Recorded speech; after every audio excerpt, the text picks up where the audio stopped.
วัสดีค่ะวันนี้น้องตุ๊กตาจะพาทุกคนไปเบิงการเฮ็ดไร่เฮ็ดนาของคนไทยอยู่พูนไปเบิงการเฮ็ดไร่เฮ็ดนากันตอนนี้กำลังย่างลงมาจากหอเดี๋ยวตอนนี้เราจะไปเบิงน้ำกันเด้อซึ่งวันนี้สิไปย่างตอนนี้เวลาประมาณ5 โมงแรงแล้วทุกคนเดี๋ยวสิไปย่างบึดนึงและให้ทุกคนเบิงบรรยากาศทุ่งไร่ทุ่งนากันเขาเขียดหลายขนาดเลยตอนนี้เดินลงมาแล้วนะคะอันนี้เป็นบรรยากาศแถวหน้าหอค่ะอันนี้แต่ก่อนน้ำฝนตกน้ำก็จะขึ้นหนูอาจจะไม่ได้พูดเยอะเพราะหนูทาแผลที่เป็นแผลที่ปากอะค่ะแล้วมันก็ติดยาติดฟันแล้วอันนี้ก็แต่ก่อนน้ำเยอะมากแต่ว่าตอนนี้ลดลงเยอะแล้วค่ะนี่ไงคะบรรยากาศตรงนี้แหละที่จะพาทุกคนมาดูจริงๆแล้วเขาจูดแล้วได้ดีบงทรงเขาเจ้าจูดให้จูดนาแต่กะเขาเจ้าปล่อยน้ำเข้าให้เตรียมเฮ็ดให้เฮ็ดนาต่อบรรยากาศดีเนาะเข้าอันนี้คือบ่ค่อยงามวะปีนี้คือบ่ค่อยขึ้นงามโอ้เสียงกบเขียดฮ้องได้ยินบ่เสียงกบเขียดเสียงกบเขียดฮ้องดังหลายคนถามว่าน้องตุ๊กตาไปอย่างไลฟ์สดเท่าใดได้ยินเสียงกบเขียดฮ้องดังแท้นี่ให้ทุกคนเบิกเลยว่ามันอยู่ทุ่งไร่ทุ่งนาแบบนี้นะอันนี้บ่แม่นข้าวบ่งามแต่ว่าอันนี้เป็นแบบเขาเจ้าเกี่ยวข้าวแล้วอันนี้เป็นที่ว่ามองเขาเจ้าเกี่ยวข้าวแล้วล่ะเขาเจ้าบ่ทันได้เฮ็ดใหม่เถื่อบ่เดียวแล้วเขาจะเฮ็ดเขาเจ้าใส่รถใหญ่อย่างมาเฮ็ดบ่เดียวกันแล้วอุ้ยตัวอย่างวะหนูแท้ๆฝนสิตกอีกแล้ว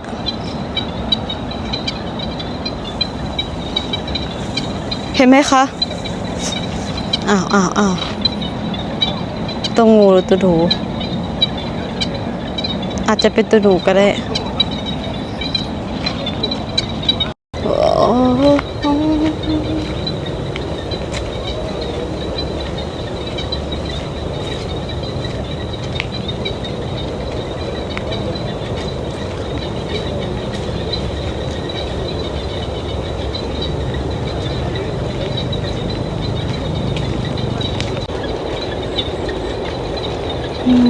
คิดฮอดบ้านนะทุกคนเนาะ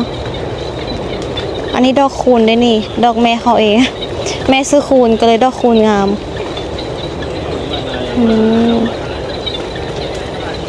งามบ่งามขนาดเลยลมแหงขนาด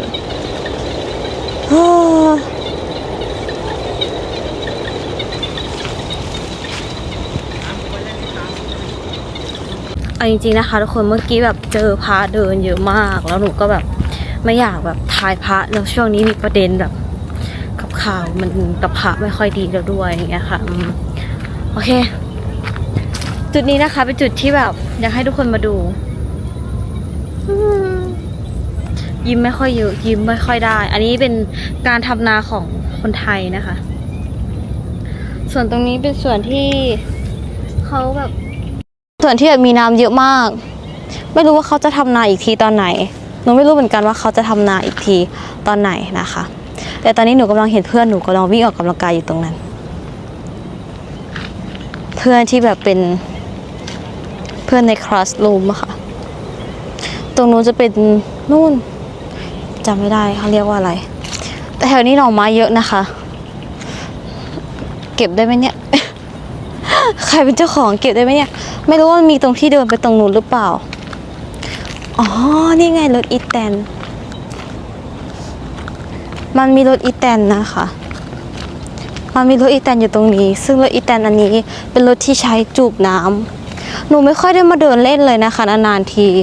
แต่หลายๆคนบอกว่าอยากให้น้องตุ๊กตามาถ่ายดูบ้างแบบมาถ่ายแบบให้ดูบ้างนะคะส่วนตึกอันนี้นะคะเป็นตึกที่แบบเสาร์อาทิตย์จะเห็นน้องๆจากนักเรียนข้างนอกจะมาเรียนเกี่ยวกับพระพุทธศาสนาเสาร์อาทิตย์นะคะไม่แน่ใจว่าวันอาทิตย์วันเดียวหรือเปล่าหรือว่าเสาร์รวมถึงอาทิตย์ด้วยนี่ไงอันนี้ที่หนูบอกเป็นจุดที่แบบใช้ในการจูบน้ำคิดถึงบ้านเนาะแต่เริ่มมืดแล้วอะทำไมน้ำมันเยอะขนาดนี้คะแล้วมีคนถอดรองเท้าแสดงว่าเขาเดินไปตรงนี้แน่ๆแสดงมีคนถอดรองเท้าตรงนี้รองเท้าน่าจะนานแล้วนะเนี่ยเขาแอบคิดสั้นหรือเปล่าเนี่ย หรือว่าเขาอาจจะคิดสั้นก็ได้โอ้ยุงกัดขายังไม่รู้ว่ามันกัดตอนไหนว้าวแต่บรรยากาศมันดีจริงนะคะเนี่ยไม่ได้โม้แต่ช่วงนี้น้ำมันเยอะมากเลย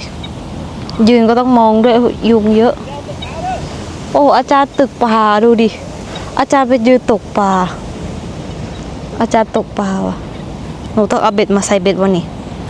หนูคิดว่าถ้าหนูใส่เบ็ดก็ดีนะคะฮ่า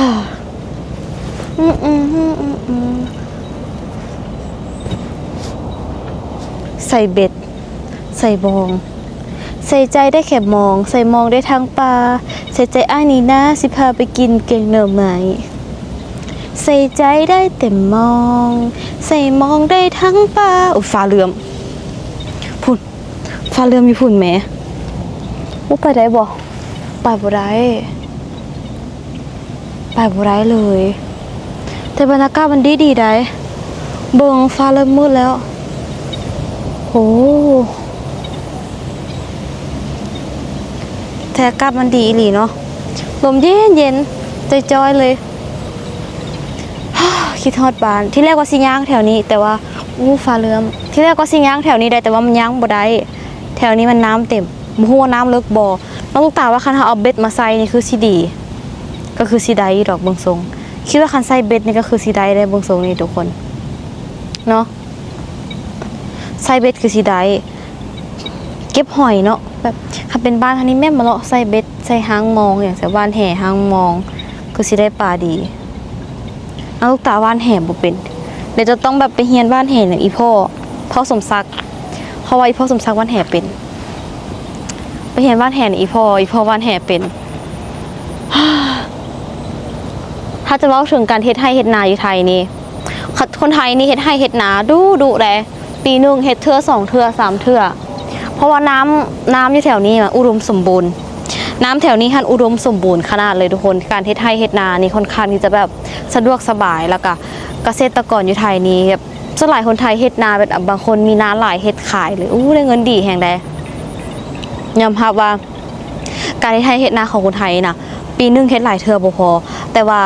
สิ่งที่เฮ็ดให้แบบเฮาบ่ต้องเปลืองเหือแหงของเฮาคือเฮามีเงินเฮาจ้างคนเขาจะเอามาเฮ็ดคือหมายถึงว่าจ้างไอ้ตรงที่ว่าเป็นรถไถบ่รถไถรถว่านเข้าโดยที่ว่าเฮาบ่ต้องเฮ็ดหยังแค่เฮามีเงินลงทุนเฮาก็จ้างรถหรือว่าจ้างรถไถบ่ว่าสิเป็นรถไถรถเกี่ยวข้าวอีหยังเหี่ยมห้อยทุกอย่างทุกคนประเทศไทยรู้สึกว่าถ้าเว้าถึงอุปกรณ์ที่ทันสมัยในการให้เฮ็ดนาถือว่าอยู่ในระดับที่แบบเจริญแล้วก็ดีขนาดเลยทุกคน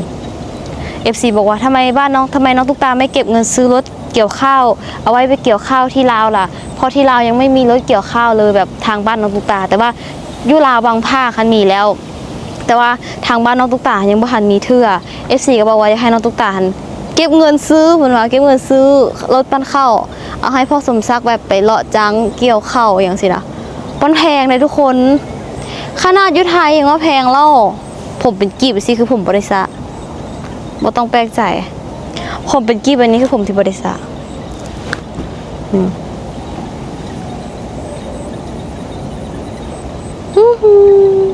ผมเป็นกีบผมที่บริษัทเด้อ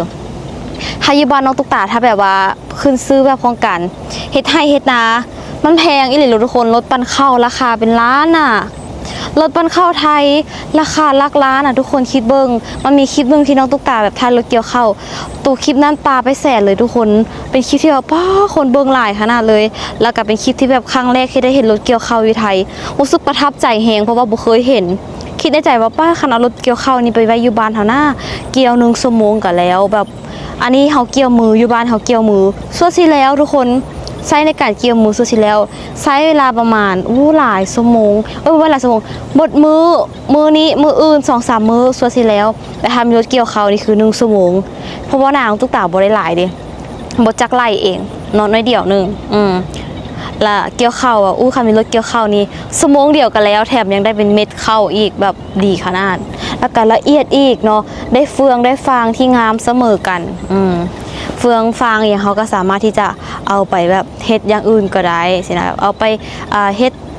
ปลูกเฮ็ดเนาะส่วนหลายฟางเขาจะไปให้งัวควายกินแล้วก็บางคนก็ไปปลูกเฮ็ดสินะทุกคนเนาะ มันแล้วแต่ว่าการประดิษฐ์ของเฮาอ่ะคือประมาณใดแต่ถ้าเว้าถึงรถเกี่ยวข้าวที่ไทยนะแพงไผสิบ่อยากได้เนาะแม่นบ่ล่ะทุกคนราคาก็แพงน่ะแต่ว่ามันดีได้มันทันสมัยดีรู้สึกว่าประเทศไทยนี่เขาจะทันสมัยหลายอย่างแฮงได้แบบบ่ว่าสิเป็นอุปกรณ์เทคโนโลยีอย่างต่างๆในการใช้ในการพวกเกษตรกรหรือว่าในการเรียนรู้อย่างต่างๆประเทศไทยเขาจะค่อนข้างที่จะพัฒนาไปอยู่ระดับสูงประเทศไทยพัฒนาไปหลายอย่างแฮงเนาะเท่าที่แบบมาอยู่ไทยเท่าที่เห็นหลายๆอย่างคือประเทศไทยพัฒนาไปหลายอย่างนับตั้งแต่การปลูกข้าวเฮ็ดให้เฮ็ดสวน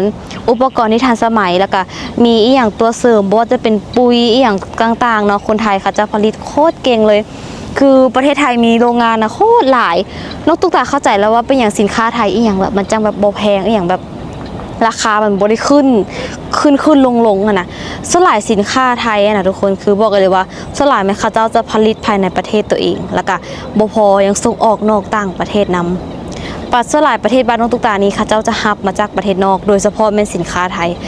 90-80% แม่นสินค้าไทยนำเข้ามาจากประเทศไทยนับตั้งแต่เครื่องอุปโภคและก็บริโภคนำ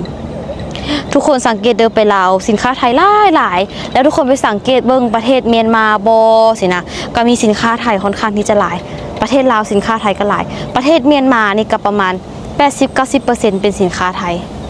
ลาวก็คือกันทุกคนแต่เดี๋ยวนี้ลาวกับของจีนก็หลายของไทยก็หลายคือกันว้าหลายเจ็บปากแฮงว่าแบบอ้าปากหลายบ่ได้เลยอ้าปากหลายบ่ได้เพราะเจ็บปากสินค้าไทยนี่ต้องยกให้เลยแบบรู้สึกว่าคนลาวนิยมใช้เพราะว่า1มันได้มาตรฐาน2คุณแบบมาตรฐานดีคุณภาพดีถ้าแบบเป็นตู้ซักผ้ารถจักรรถอย่างนี้เขาเจ้าก็นิยมเป็นของไทยเพราะว่าเขาเน้นคุณภาพที่ได้ที่ดี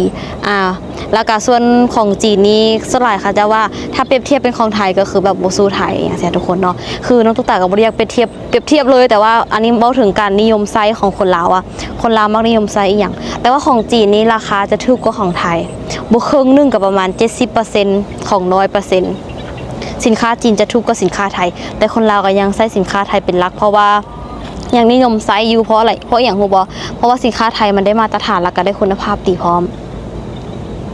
นั่นแหละเสียดายเนาะแบบ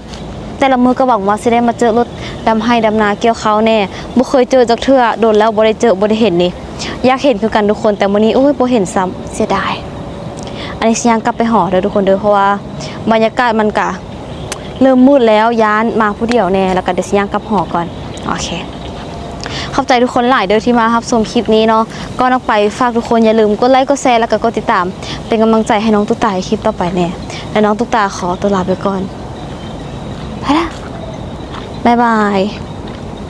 เอาบรรยากาศดีๆ